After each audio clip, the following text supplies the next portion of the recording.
We're going to continue the program, and I'm going to invite Mrs. Liesl Elder. And she is, yes, please go ahead. She is director of she's director of development at the University of Oxford. And Mrs. Elder worked in educational fundraising since 1993 at a number of universities, both in the United Kingdom and in the United States of America. For Edinburgh University, you raised in 2008, if I'm not wrong, the amount of £350 million.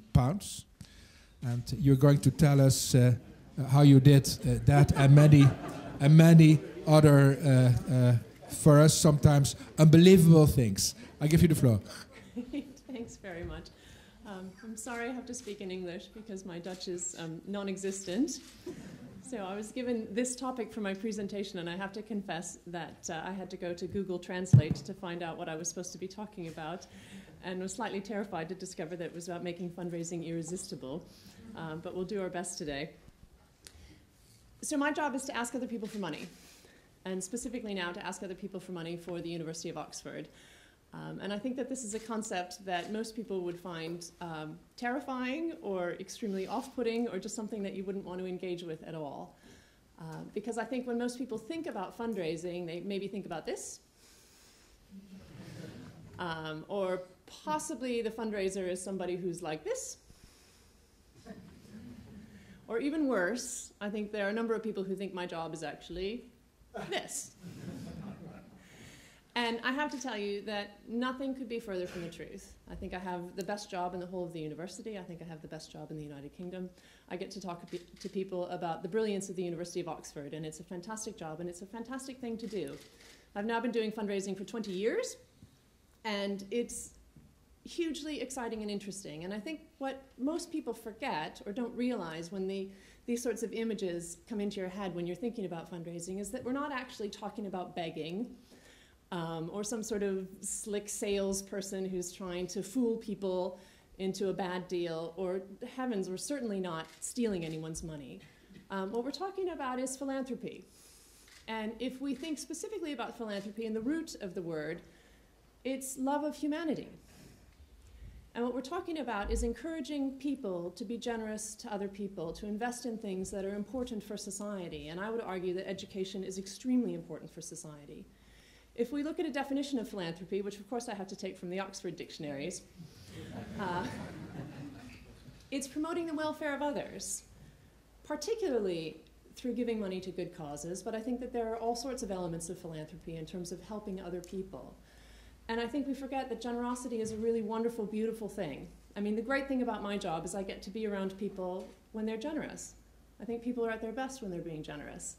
And so I get to spend all day, every day around generous people who are making big investments in our universities, and it's tremendously rewarding and tremendously exciting, and it's a worthwhile enterprise, so not something to be terrified about. And if we're talking about science, I think the thing to remember, if I can make this go, is that science is really cool. It's interesting to talk about. It's fantastic. So whether you're talking about our physics and astronomers who are looking at the depths of the universe, or our medical scientists who are exploring the causes of human disease or finding new drug targets so that our drugs will work better and improve human health, or whether we're probing the insides of the atom and figuring out why the world works the way that it does. Everything about science is about either pushing the boundaries of human knowledge or improving the human condition. And I think these are things that are tremendously exciting and interesting to talk about and very engaging, and we shouldn't be shy about promoting science, and we shouldn't be shy about talking about our universities and our universities' role in advancing science. So I think it's an easy sell. I think it's something that's interesting to talk about, and it shouldn't be something that we're afraid of.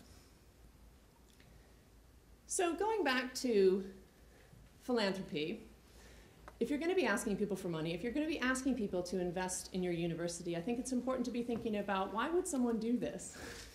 Why would someone give away a very large sum of money? And there have been any number of studies that have been done with major donors going back to the 1980s, and they all come up with similar sorts of reasons for why people would give large sums of money. And almost always, the number one reason is that they believe what you are doing. They believe in the mission of your university, they believe in your institution. So whether you're talking about a charity, whether you're talking about a university, whatever the institution is, people will give you money because they feel passionately that what you are doing is important. And the next couple of things are very key. People give to other human beings because it's about the love of mankind. We're investing in other people. So having confidence in the leadership of your institution, having confidence in the academics who are conducting the research is critically important. So it's not just about the fundraiser out there shaking the tin and trying to persuade people to put money in the bowl. It's about introducing people to the leadership of your institution, to your brilliant academics, and getting people engaged and involved in what the work might be happening. And then how we spend the money is critically important. So people will give you money if they feel like you're a successful enterprise. I will tell you right now that if your institution is poorly managed and your finances are a disaster and everything is going down the tubes, it is going to be extremely difficult to get anyone to give you money. Think about your own investments. If you're an investor, are you going to give to a fund that's been losing money and is about to disappear because they've not been very successful? Or are you going to give to the thing that everybody else is investing their money in because it's successful and interesting and it's doing new and interesting things? People give to winners. They won't give because you need the money. So if your fundraising appeal has that whiff of desperation about it, I would strongly suggest that you retool your message. And then there are all sorts of reasons why someone would make a gift, because it feels good. It's a nice thing to do. It feels good to be giving your money away, to be investing in other causes, to make a difference, to be helping other people, something that's important to you. Particularly in the sciences, and if you're talking about medical sciences, this is a huge motivator for people making an investment because someone in your family struggled with a terrible disease, because you've seen the devastating effects of cancer and want to make sure that other people don't have to go through that, because you want to improve the human condition. That's a big reason why people make a gift. And some people just feel strongly about the importance of education, and they believe in the academic mission, and that's something that they want to invest in. But the number one reason why people give is because someone asked them to. So perhaps the reason that your institution isn't generating millions of pounds from philanthropy right now is because you're not asking for millions of pounds from philanthropy. And so part of it is not necessarily developing a culture of giving, but developing a culture of asking, and not being shy, and not feeling like you're begging, and not feeling like there's something wrong with asking people to invest in your university, but just being in the habit of promoting and advancing and soliciting on behalf of your university. So I can hear in your head right now, here's this American woman standing in front of us talking about the US and talking about the UK, and they raise zillions over there. And this isn't something that we do here, right? Yeah, see, I can hear the thoughts in your head.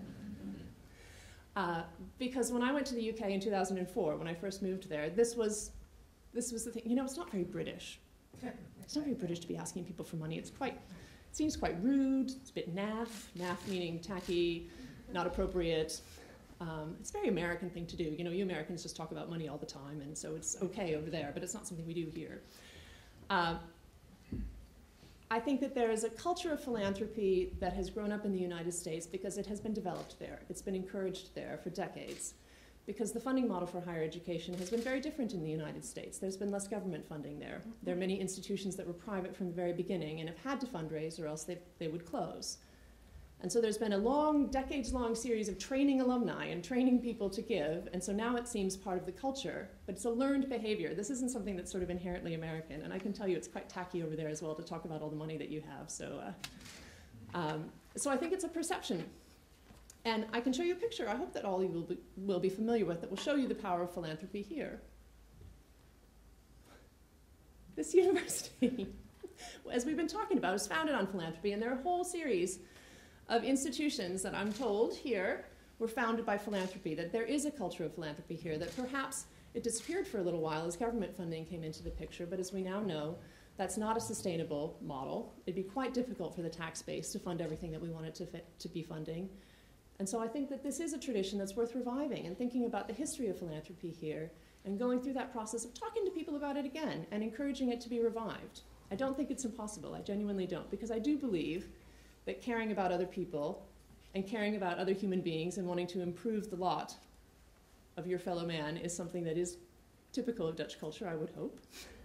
And I think it's something that can be developed here. So, talking a little bit briefly about what Oxford is trying to do, just to give you a sense of what can be possible. The Development Office at Oxford was founded in 1987, so just over 25 now. There had been some fundraising that had been happening in the Oxford colleges. We're a federation of a whole series of different colleges under the umbrella of one university, but there had not been university-wide fundraising until 1987. And we're currently in the middle of a campaign with a goal of raising £3 billion. So to date, we've raised just over $1.5 billion. The original goal, which was set out in 2008, was $1.25 billion, and the reason we came up with $1.25 billion was because Cambridge was raising £1 billion. And I think Oxford decided that we had to be just a little bit better than Cambridge, so the 1.25 was sort of a strange number that came up. And we completed that last year and rapidly went through that goal and then thought, well, it's only taken us just over 4 years from the time that the campaign was launched publicly to the time that we reached the goal to secure that amount, and so what are we going to do next? And our Vice Chancellor decided that the thing to do was to double our goal. And then he thought, now doubling isn't quite enough, we'll go for 3.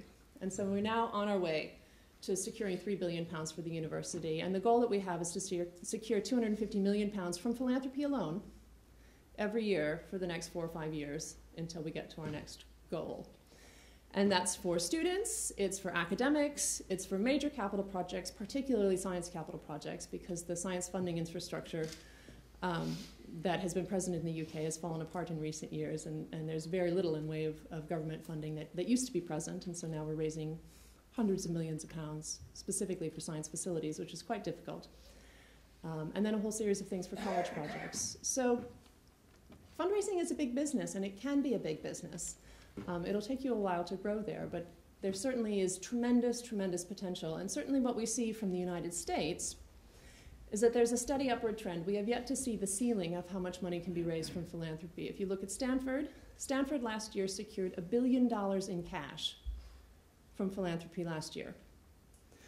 And so I would argue that if European universities want to be competitive on an international scale, if we want to be securing the research funding, if we want to be thinking about recruiting academics who are internationally competitive, we need to be thinking about funding that's just beyond what's provided by government or provided by the tax base. And philanthropy is a significant income stream that's possible if we develop it. So thinking a bit in practical terms, just very quickly, someday when we have more than 25 minutes, I can tell you all the nuts and bolts about how we do this. But if you're thinking about a fundraising project, it's not just about asking people for money. It's not just finding some rich person or some wealthy corporation and saying, please, will you give us some money? It's about making a case for your institution and making a case for your particular project. So these are the sorts of things that we look for. In terms of a compelling case for support, why would someone give to this? Why is it an important project? Why do you need the funding? What does the current funding model look like? Where is the gap? Why is it that you need the money? Strong leadership that we've talked about, both within the institution, but also volunteer leadership. No one wants to be the Lone Ranger. No one wants to be the only person who's supporting something.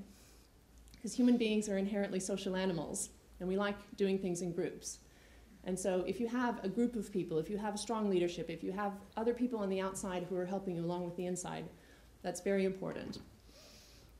When we look at projects, some are fundable and some are not, and one of the things we look at is this something that people are interested in funding from philanthropy? Things like renovating a building that was constructed in 1962 and is now falling down is not so compelling for donors. I wish it were. Life would be much easier if that was the sort of thing that people like to give to.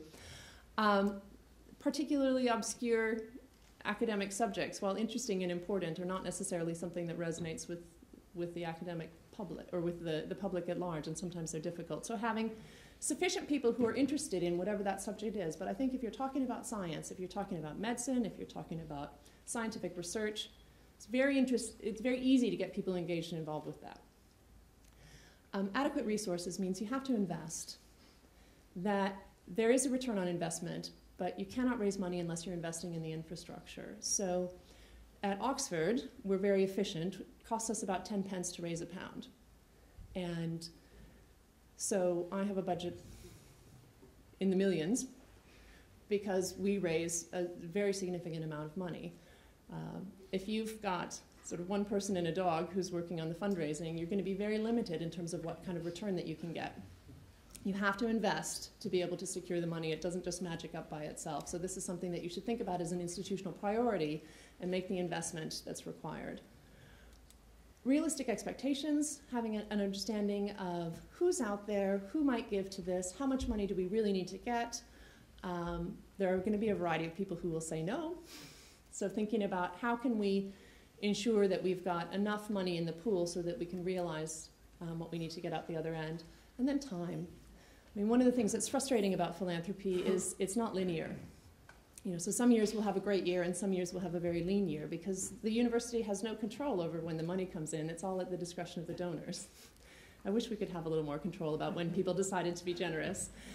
So if you're funding things like a capital project, it can be quite tricky to have the income stream that you need from philanthropy so that it fits your estate's timetable. So there are all sorts of things to think about, but giving yourself enough time to be successful, because it will take you several years to develop a successful program. We estimate it takes somewhere between 2 to 5 years to secure a very large gift, so somewhere in the neighborhood of £1 million or more. We'll be in conversation with someone for several years before they will be compelled to give. So this is very much a medium to long-term game. So if you're thinking about the money that you need next year, you have to think small.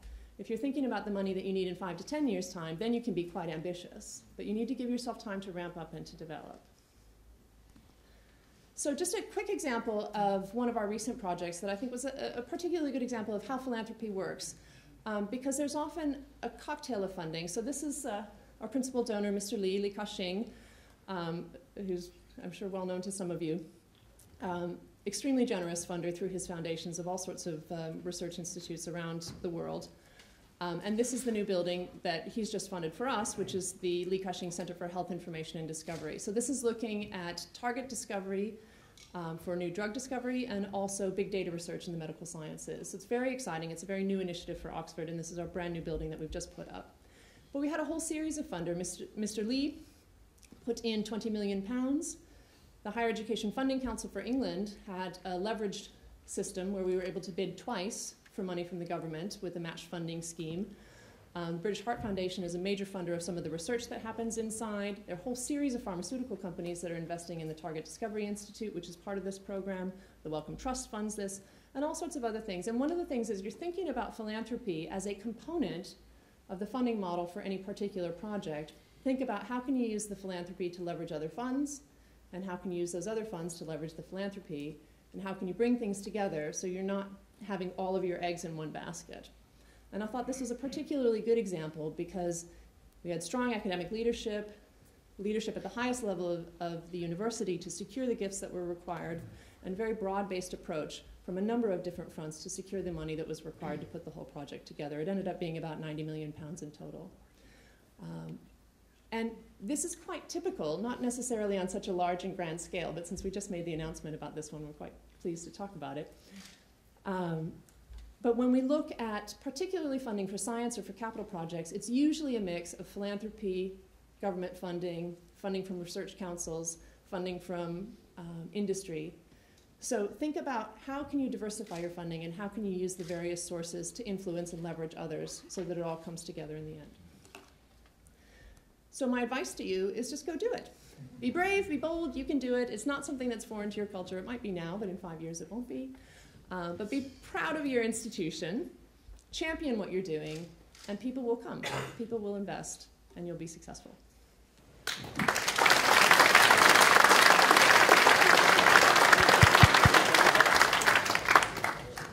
Thank you. Thank you very much, Liesl, for this very challenging and onweerstaanbare introduction.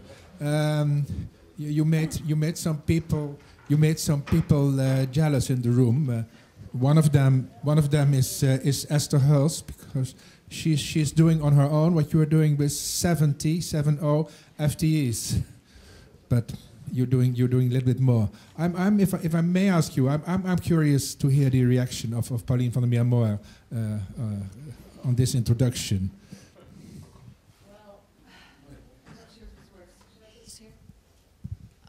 I'm absolutely dumbfounded what can I say? You portrayed it so beautifully. I sometimes joke that in this university, I'm the chief prostitute here. Which I guess needs no explanation. But you're replacing Henk Schmid. And nobody needs to tweet this, but no, but you can see what I mean. I mean, it takes an awful lot of frogs to kiss before you find your prince in this world. So Esther and I go around kissing frogs all the time, and we haven't found that prince yet. And you've given us quite some insights on how to secure those princes. And I just, I guess the point about having enough resources really resonates with me, because having indeed just a few people going out there kissing frogs all the time is not the most effective strategy. So the one thing that I've picked and learned from this session is actually making it an institutional priority and giving it a much broader base and engaging the research colleagues more than we do today, and asking them to go out and help secure and sell what they're doing, because they're the best salespeople for what they do anyway.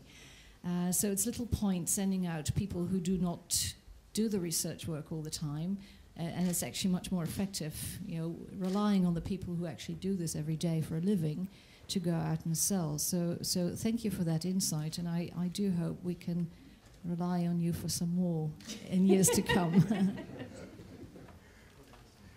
One or two short observations, questions, or remarks to Liesl. Yes, Frits Schoompe, please stand up. My question is, how important are alumni in private funding? And the connected question is, how important is the gratitude factor due to the high threshold to access? Sorry, the second part of the question, how important is? How important is the gratitude factor because of a high threshold of access for students to the university? Okay, so for the alumni question, in the Oxford Thinking campaign, about 25% of the money comes from alumni. About 25% is from individuals who are not alumni. About 35% from foundations and trusts. Maybe 10 from corporations, and then the rest from a mix of other sorts of entities that don't fall into that. So, but Oxford's slightly unusual in that our percentage of alumni giving is smaller. We have far more non-alumni who give than most universities would, and that's partly because of the Oxford brand and our worldwide profile. So we're lucky in that regard. But it doesn't have to be all alumni, and we do a huge amount of work with corporations and major trusts, and that actually generates more money for the university than our alumni. And so as you're building the culture of giving amongst your alumni, which will take you a good 10 years to train people that this is something that they ought to be doing, you can be looking at other sources of funding in the meantime. In terms of the gratitude factor, there are a small number of people for whom that is very significant. Either they had a particularly influential mentor, one of the academics who changed their life, someone who changed the direction of what they were studying, and that can be hugely important. For most people, actually, it's because they're interested in what you're doing now, because they are passionate about medical research or this particular disease, or they've met one of your academics and thinks, my God, that's the most interesting man I've met in my life. I have to give him some money because he's so compelling. I'm so interested in what he's doing. So I think it's looking forward rather than looking back tends to be a stronger motivator for most people. But it depends on the individual, and part of what we do is very bespoke. If you're going to get a very large gift from someone, it's a very one-on-one bespoke process. It's not mass marketing. Thanks. Did you hear that? Alumni, 25%. Yes. All of you alumni, if you're not giving, give now. Very good. Thank you very much. That was the main reason we asked you to come here. Because Govert Trouwborst is looking not amused at me, but one because you came all the way here, so I give you one or two. No, one. Bert Wessendorp, the chairman of the trust fund. I wonder, how do you engage the researchers in your activity to raise funds? Can you demand cooperation from them? I think generally when you offer the prospect of more money for their area, that's a good motivator.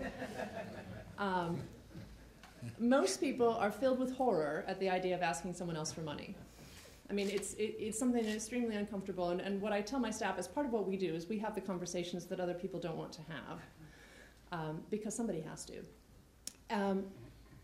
When I'm working with a researcher, I often say, what I want you to do is talk about your research. Talk about what you love. You're doing fascinating things in, material science or in protein chemistry or whatever it is that they're doing.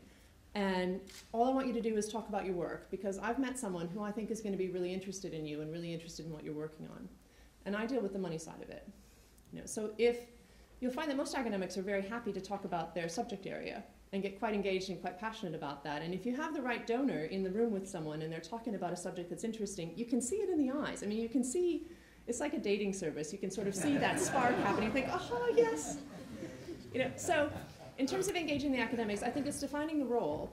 If you say, all right, Joe academic, go out and raise money for your area, most of them would run away, or they'd rather be set on fire than have to do that. But if you say, come meet this person and talk about your subject, then they're quite happy to. So some people are very good at it. Some people are extremely entrepreneurial. Some people are very shy. And it's about working with who you have. But we do a lot of work with our academic stars and put them front and center, because people do not give because I'm good at talking about money. They give because they love Oxford and they love what we're doing and are fascinated by what we're doing. So I think if you can put the interesting people out there, that's the nectar that brings the honeybees in, So that's how I would suggest you engage them. Thank you. Thank you very, very much.